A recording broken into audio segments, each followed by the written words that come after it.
Hello and welcome, ladies. If you are new here, my name is Jax, and this is my channel where I share my IVF, infertility, adoption, parenting, and now pregnancy journey, all the while trying to equip you with some more knowledge, a few facts, so that you feel better about making decisions in your own journey. I thought today that I would share some of my must-haves and some of my duds from the first trimester. Okay, let's talk clothing in the first trimester. Now, I know it's the first trimester, you don't want to go buy a whole maternity wardrobe, but if you are like me, and this isn't your first pregnancy, and your belly just is not holding it together, then you're gonna find yourself in the same situation I did, which is none of my pants fit. And oh yeah, the ladies got on board with this whole little growth spurt thing, and so none of my bras fit. I was like, okay, what do I do? What do I do? Now, the first thing is a regret. This is a regret and a failure. To deal with my ever-expanding waistline, I got two products. I got these little jean expander things where they have the button and the loop, and you buy yourself this inch, and that's supposed to help you. And I also got these. These are like little belly cami things, and I hate both of them. This is uncomfortable as hell. By the way, having your belly, which is what is swelling, pushing against this one strap of fabric, all while your jeans are halfway hanging open. No, didn't like them. Next, these. You thought a strapless bra was high maintenance. Not until you tried these out. You were pulling them up, you were pulling them down, and all the while it looks awkward as hell. Because unless your shirts are really long, people are getting a flash of whatever color this is, and they're confused because then they don't see straps. No, this was a fail too. What's not a fail? And what I argue every woman should have in their wardrobe, literally always now, is maternity leggings. These are my favorite ones. I'll leave them linked down below because there's two important features of these. One, it needs to be two sections. A section for your rump and a section for your belly. And the seam needs to sit below the belly, right at your underwear line. So that your belly, again, you don't want anything pressing on what's swelling. You want that free with the most stretchy of fabrics. Anyway, I say this because I bought a pair of maternity leggings where the seam was right across my belly button. I was like, you missed the point. You failed this initiative. Ugh. But good pair of maternity leggings can make all the difference. No pressure on your stomach. You put them with your dresses or your long shirts. It's quarantine. No one's judging you anyway. I'm wearing leggings every single day. No regrets. All right, I mentioned that the belly was swelling in the first trimester, but the girls were also showing that they're not going to be left behind. I do have to say I got a little bit annoyed as they grew like half a cup size, and then we're like, never mind, we're gonna back it down. So I was like, just enough so none of my bras fit, which is annoying because I know they're gonna get bigger, and that's the dilemma. And I talked about this in one of my pregnancy updates. I'm like, what do you do? And the resounding answer from everyone was super stretchy is your answer. Some people went with sports bras, but I just finally tracked down this is a nursing bra technically, but I just tracked down a nursing bra that was super stretchy. And this is a large, I feel like, which, to be really fair, like when I got it still was a little loose, but again, we're in quarantine, who cares?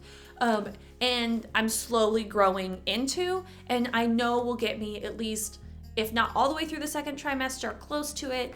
And I am hoping that if I get really lucky, this will work for the whole thing and actually be nursing bras. So I bought two to get me through the laundry cycle, and so that was the minimum amount of money I could spend, to get me decent bras. Again, mistakes from first pregnancy. I bought a bunch of these bra expanders. Same theory as the pant expanders. They suck. And it's also not how you're supposed to accommodate a growing chest. Your chest is growing because your actual chest is getting bigger, not because you're getting larger around the middle. You should up your cup size, not your band size. This is setting you up for failure. If you've been following my pregnancy updates, you know the first trimester I was plagued with nausea that ranged from this sucks to downright debilitating.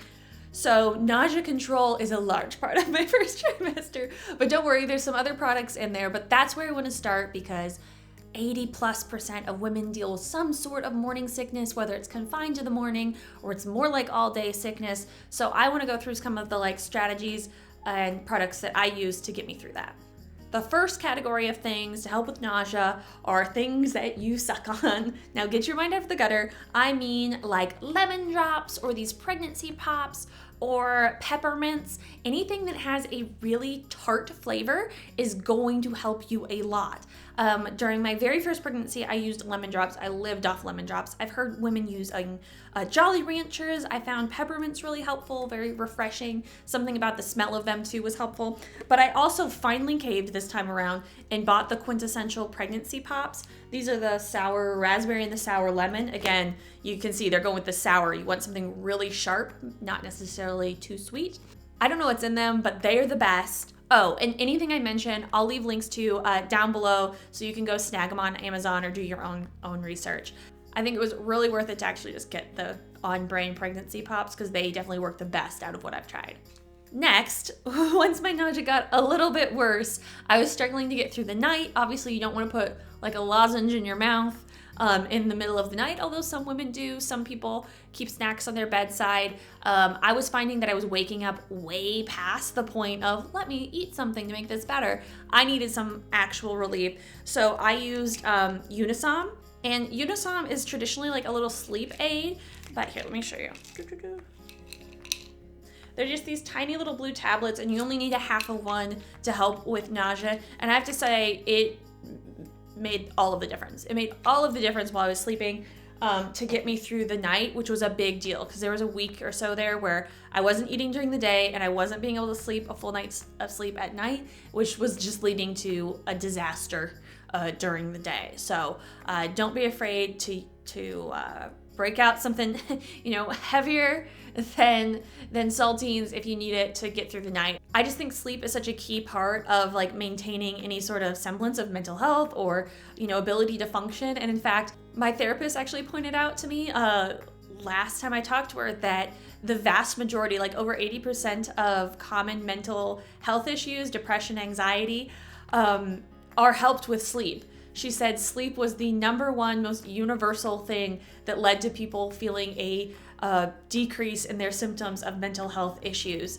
So never underestimate sleep. But since we're talking about medications, I thought I would share my next one, which is a safe over-the-counter medicine list. You should get this from your OB, or I got mine from my RE's clinic, but this is something I just keep like taped in the back of my medicine cabinet now so that I know what is safe and what isn't. During pregnancy, there's so many medications that are off limits just because they don't have conclusive results or because they do know they're dangerous. And so it's really nice to just have this list ready to go, especially when you're hazy and foggy from fatigue from first trimester. You're like, I just need to get rid of a headache. What can I have? I highly recommend getting one of these if your OB doesn't provide them to you. Next, and rounding out the category of making sure your nausea is under control, get yourself some sort of starch that you can tolerate, that you can take with you wherever. I know saltines are the classic one, but I've also heard of women using Ritz crackers, and I personally love these pretzel chip things. They are absolutely perfect, just the right amount of salty to pretzel, and I grab one or two and it usually helps bring my nausea down. But you want a go-to thing that you just have with you literally constantly in case nausea strikes, because it always does at the worst moment and you're not having to scramble to find something that will sit well with your stomach. All right, and I left the least fun thing for last, but it is these little guys. They're stool softeners. No one really wants to talk about it, but in the first trimester, you get constipated. Most women do. I'm just gonna throw it out there. And this is because a combination of hormones are making everything in your body relax. The actual reason you want this is so your hips can start moving out because they need to expand out to be able to pass baby. But unfortunately, it relaxes everything else, including your digestive system. So it gets a little bit sluggish. And And if you refer to your approved medicine list, you'll see that laxatives are not okay. You don't want that because laxatives cause your muscles of your digestive system to contract, but they can also cause your uterus to contract. You don't want that.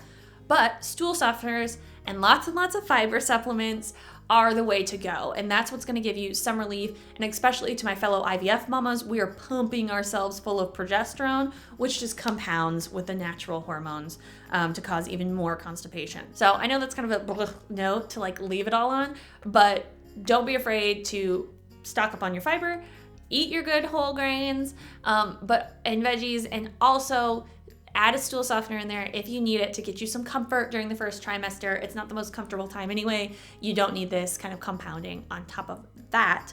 So those were my first trimester must-haves. I know overly practical, but that's kind of me. If you want to see my personal journey, you can subscribe down below to join the journey. And until next time, ladies, keep on fighting. Mwah!